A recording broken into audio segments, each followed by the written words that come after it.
انسان جذبات اور احساس رکھنے والا دل رکھتا ہے، جب مل جل کر رہتا ہے تو کبھی اسے خوشی ملتی ہے، کبھی اسے نفرت ملتی ہے، کبھی اس کے اوپر محبت غالب آتی ہے، کبھی اس پر غصہ غالب آتا ہے۔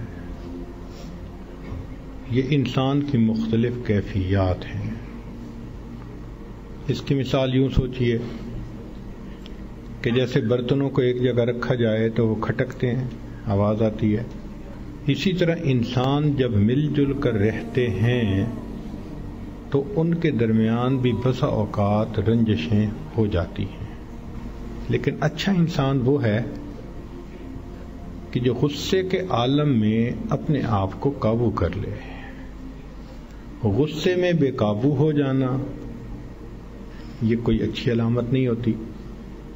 اس کی مثال یوں سمجھیے کہ گاڑی کو تیز چلانا کوئی مہارت نہیں ہوتی، گاڑی کو کنٹرولڈ چلانا یہ مہارت ہوتی ہے۔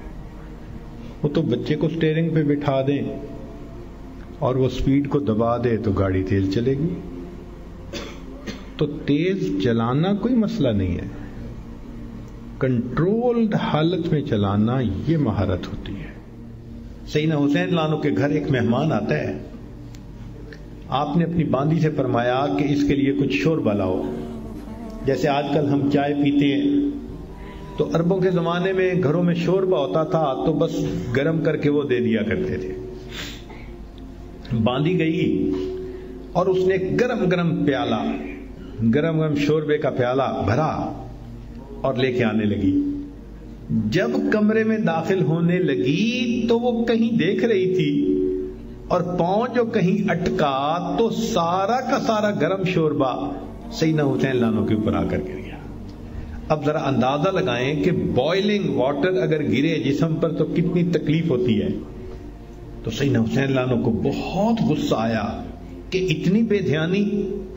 آپ نے غصے کے حالت میں اس عورت کی طرف دیکھا، وہ بھی اسی گھر کی تربیت یافتہ تھی، جانتی تھی کہ ان حضرات کا قرآن پہ عمل کیسا ہے۔ تو وہ کہنے لگی والکاظمین الغیظ، غصے کو پی جانے والے۔ سیدنا حسین اللہ نے فرمایا اچھا میں نے اپنے غصے کو پی لیا۔ وہ کہنے لگی والعافین عن الناس، انسانوں کو معاف کر دینے والے۔ فرمایا اچھا میں نے بھی تمہیں معاف کر دیا۔ اس نے کہا واللہ یحب المحسنین، اللہ نیکوکاروں سے محبت کرتے ہیں۔ فرمان لے کے جاؤ میں نے تمہیں اللہ کے راستے میں آزاد کر دیا۔ ایسا قرآن مجید کی آیتوں پہ عمل تھا ان کا۔ نبی علیہ الصلوۃ والسلام نے ارشاد فرمایا کہ جو شخص دنیا میں دوسروں کی غلطی کو جتنا جلدی معاف کرنے والا ہوگا، اللہ قیامت کے دن اس کی غلطیوں کو اتنا جلدی معاف فرما دیں گے۔ اور دوسری حدیث پڑھ کے تو ڈر لگتا ہے۔ نبی علیہ السلام نے فرمایا کہ اگر کوئی بندہ دوسرے سے غلطی کی معافی مانگے اور فرمایا کہ اگلا کہے میں معاف نہیں کرتا، نبی علیہ السلام نے فرمایا یہ جو کہہ رہا ہے نا میں معاف نہیں کرتا، یہ قیامت کے دن میرے سامنے حوض کوثر پہ حاضر نہ ہو۔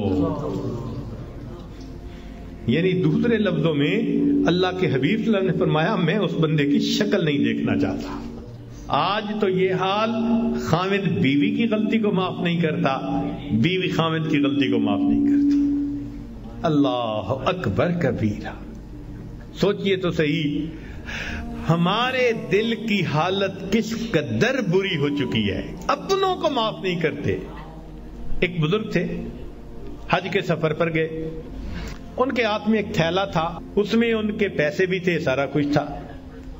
ایک نوجوان آیا اور اس نے جلدی سے دوڑتے ہوئے جو ہمیانی ان سے چھینی اور چھین کے بھاگ گیا۔ اللہ کی شان کہ جس نے ہمیانی چھینی تھی نا، یہ تھوڑی دور آگے گیا تو اچانک اس کی آنکھوں کی بینائی چلی گئی۔ کئی دفعہ ہوتا ہے نا بیٹھا ہوا آدمی اٹھے تو آنکھوں میں اندھیرا آ جاتا ہے، تو اس کی بھی ایسی حالت ہوئی کہ اس کی آنکھوں میں اندھیرا، بینائی چلی گئی۔ لو جی اس نوجوان نے تو رونا شروع کر دیا۔ لوگوں نے پوچھا کیوں روتے ہو؟ کہنے لگا کہ میں نے ایک بندے کا تھیلا چھینا، پیسے چھینے، مجھے لگتا ہے اس نے بد دعا کی، اللہ نے میری بینائی چھین لی۔ ان کا بھئی وہ بندے وہ کہاں ہے؟ کہنے لگا فلاں حجام کی دکان کے قریب۔ تو جب اس بندے کو بتایا کہ بھئی وہ بڑے میاں آ گئے ہیں، لوگوں نے بھی کہا معاف کر دیں، نوجوان نے بھی کہا پلیز مجھے معاف کر دیں، وہ کہنے لگے میں نے تو اسی وقت ہی معاف کر دیا تھا۔ وہ کہیں جی یہ آپ کے سارے پیسے لے کے بھاگ گیا اور آپ کہتے ہیں میں نے اسی وقت معاف کر دیا تھا۔ وہ کہنے لگے ہاں مجھے خیال آیا تھا جس کی وجہ سے میں نے اسی وقت معاف کر دیا تھا۔ تو لوگوں نے پوچھا کیا خیال آیا تھا؟ تو وہ بڑے میاں کہنے لگے کہ جب یہ میرا تھیلا لے کے بھاگ گیا تو میرے ذہن میں خیال آیا قیامت کا دن ہوگا اور میں اگر اللہ کے سامنے مقدمہ پیش کروں گا تو اس بندے سے حساب لیا جائے گا، اور جتنی دیر میرے اور اس کے مقدمے کے فیصلے ہونے میں لگے گی، آقا صلی اللہ علیہ وسلم نے فرمایا میں امت کا حساب مکمل ہونے سے پہلے جنت میں نہیں جاؤں گا۔ تو خیال آیا کہ جتنی دیر میرے مقدمے میں لگے گی، میری وجہ سے میرے آقا صلی اللہ علیہ وسلم کو جنت میں جانے میں دیر لگے گی، میں نے معاف کر دیا، نہ مقدمہ پیش ہوگا نہ میری وجہ سے میرے آقا کو دیر لگے گی۔ آج ہماری اگر یہ سوچ بن جائے تو ہم ہر ایک کو معاف نہ کر دیں کہ ہماری وجہ سے تو ہمارے آقا کو دیر نہ لگے نا جنت میں جانے میں۔ ہم بھی اپنے گھروں میں اپنی بیٹی کو، اپنے بیٹے کو، اپنی بیوی کو، اپنے بھائی کو غلطیاں ہو جاتی ہیں، باتیں ہو جاتی ہیں، تو بجائے دلوں میں کینہ رکھنے کے اور بجائے دلوں کے اندر دشمنی پالنے کے، ہم اللہ کے لیے معاف کرنے کی عادت ڈالیں۔ یہ نبی علیہ الصلوۃ والسلام کی عادت مبارکہ ہے۔ اللہ ہمیں اس سنت پر عمل کرنے کی توفیق عطا فرمائے، اور اس کے بدلے اللہ قیامت کے دن ہمارے قصوروں کو معاف فرما دے۔ میرے دوستو ہم اس کے زیادہ محتاج ہیں۔ دوسرے نے تو ایک غلطی کی ہوگی اور ہم نے پتہ نہیں اللہ کے کتنے گناہ کیے ہیں۔